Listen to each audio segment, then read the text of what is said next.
Friends, today we're going to talk about the eighth gift that Judaism gives the world, the universal world, and that is moral anxiety.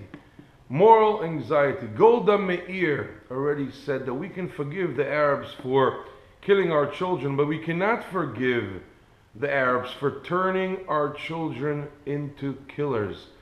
And what lies behind that fabulous statement and deep statement is the notion that we're supposed to be in a state of moral anxiety. Yes, the verse says that a person that comes upon you to kill you and destroy you, you should preempt the strike and you should kill him. That is morally just. But the feeling that comes along with it, that's not morally just. You're supposed to get some kind of anxiety when you're coming to kill a person.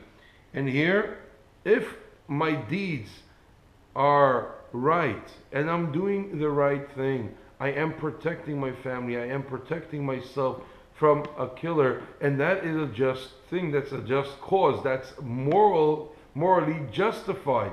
Why should I feel bad about something that is morally justified? And here we have to understand what is the permission to come and where does it stem from to kill another human being. The philosophers had a great dispute regarding that. Even if a person comes to kill me, what is the justification for me to protect myself? And they said as follows: it doesn't matter if we take John Locke or Rousseau or Kant or Bentham, the opinions vary, and it basically is divided into three categories. Some philosophers says that it stems from the notion that I have a right to live, and if I have a right to live, or the society has to protect me, therefore if someone comes to take that right from me, I'm supposed to protect that right, or society is supposed to protect my right to live, and if they cannot do it, then I'm supposed to protect my own rights. That's one option. The second option is that society will be better off without people that are trying to kill. Therefore, I can protect myself and remove that threat, and also to warn people not to be murderers. That's the second option of a person being very moral when he comes to protect himself. And the third one is that since the individual that comes to kill is doing something that is morally wrong, therefore he is to blame. That blame that's casted upon him releases you from the moral from the wrongdoing that you're doing at that moment, which means that guy is to blame because he's coming to kill, and therefore he is supposed to be convicted. At this stage, the only way to convict him is by you protecting yourself, and therefore it's morally justified. So the philosophers already took care of the moral justification of one protecting himself.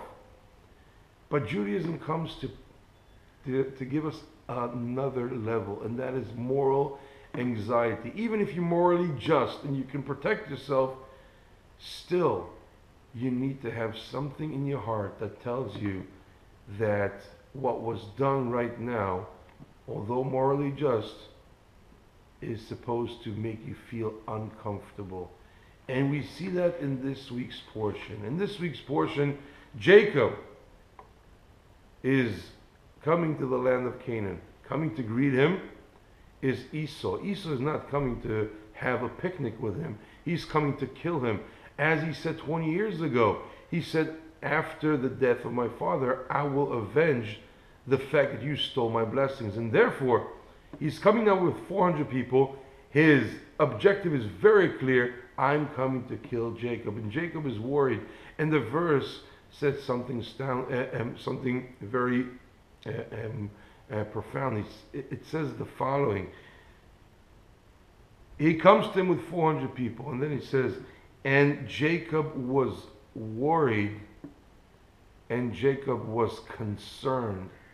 And already Rashi, the famous commentator, is saying, why does it say it with a double understanding? He's concerned and he's worried. Just say that he's worried. He doesn't have to say that it's concerned. And the verse says there, Vayira Yaakov mod vayetzelo which means there is two words that are used for the word worried or concerned. Why do we need that double word? And Rashi, the Rabbeinu Shlomo Yitzchaki, the famous 11th century commentator from France, says as follows: he was worried that he might be killed, but he was concerned for the fact that he might kill his brother in self-defense. So even though Jacob was morally, had all the justification in the world to protect himself, still he was worried that he is going to kill. He had great anxiety from the fact that he's about to kill someone. And here we find another commentator, and that is Nachmanides. And Nachmanides says on the following verse in Deuteronomy: when you shall go to war, you should keep yourself from anything that is evil. And Nachmanides on that verse says as follows. Listen to his words.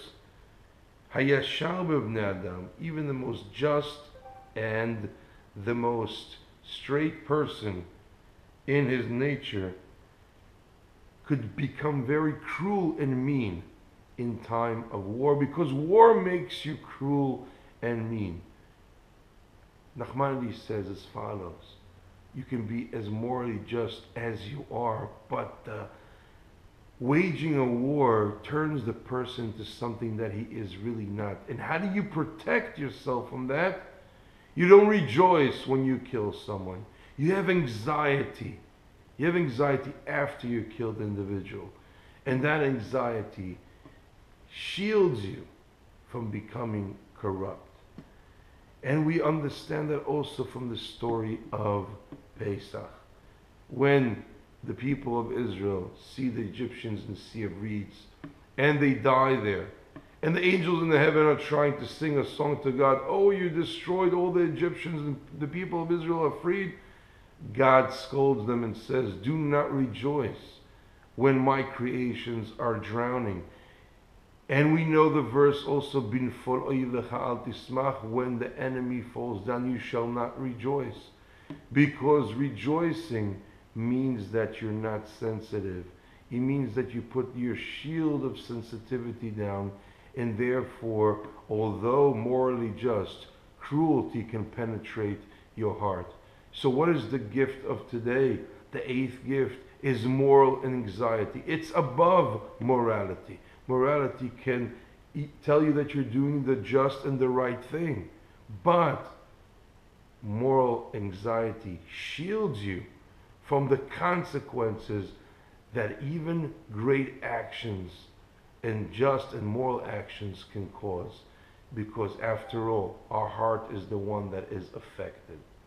So today we learned about moral anxiety as a shield of not being sensitive to human suffering and life.